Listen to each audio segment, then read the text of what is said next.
మిల్లి మేకల కూర ఇగురు చేసుకున్నాం. మిల్లి మేకలు ఇగురు కూర వండుకున్నారండి. ఎలా వండుకోవాలో చూపెడతాం. ఉల్లిపాయలు, పచ్చిమిరకాయలు, ఇగో టమాటా గుజ్జు, 2 టమాటాల గుజ్జు, శనగగుళ్ళను ఇగోండి, కొంచెం కొబ్బరి పొడి ఉంటే వేసాను. అవి ఇప్పుడు ఎలా వండుకోవాలో చూపిస్తాను చూడండి.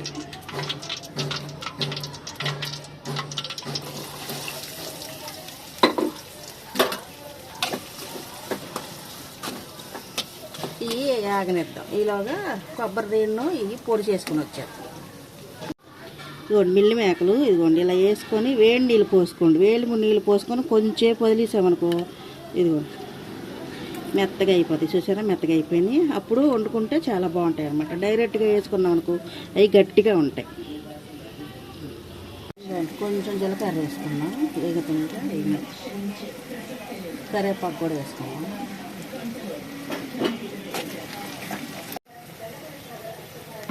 కొంచెం అల్లం పేస్ట్ కూడా వేసుకున్నాం. ఇది సరిపోయి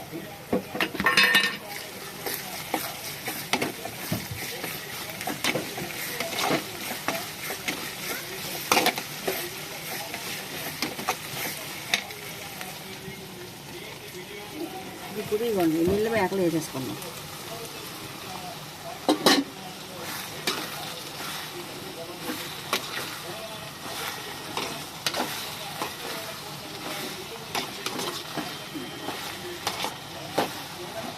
ఒక 5 నిమిషాలు వేగనిద్దాం.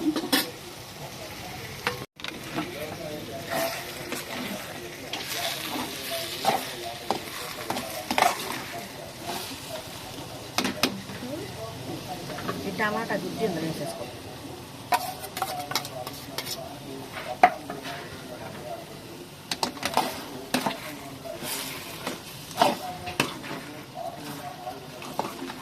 ఇప్పుడు 10 నిమిషాలు మూత పెట్టేసుకున్నాం. ఆ గుజ్జు బాగా ఇది అయిద్ది అన్నమాట, ఉడికిద్దాం.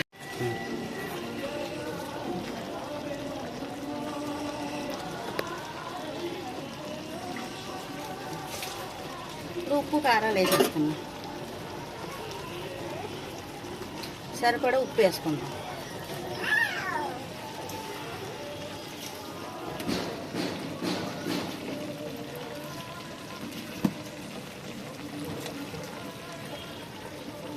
ఇంకో చిన్న చెంచా పసుపు,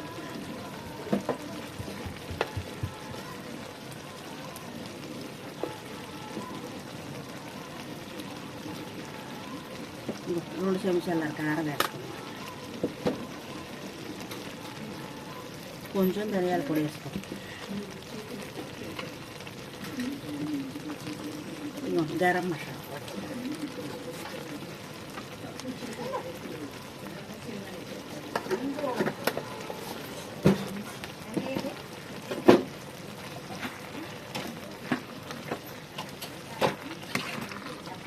నీళ్ళే దీనికి సరిపోతుంది. మనమే నీళ్ళు కూడా పోయిన అవసరం లేదనమాట.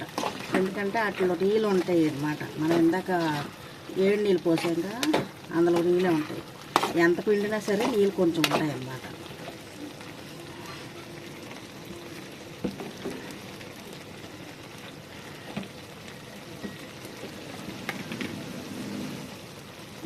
ఇందాక మనం పల్లీలు కొబ్బరి నూరేగా అది అందులో వేసేసుకున్నాం.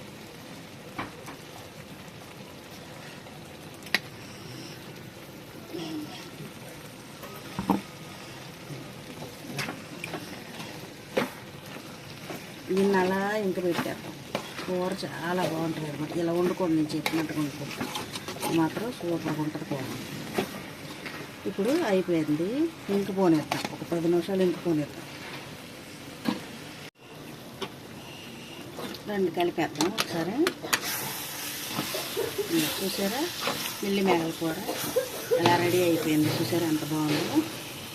కొత్తిమీర వేసేద్దాం కొంచెం.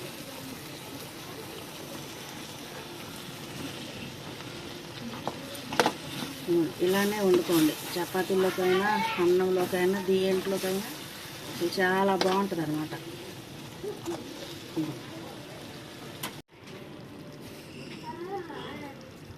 ఇంకో నేను వండిన ఈ కూర మీకు నచ్చినట్టుగైతే లైక్ చేయండి, కామెంట్ చేయండి, సబ్స్క్రైబ్ చేసుకోండి.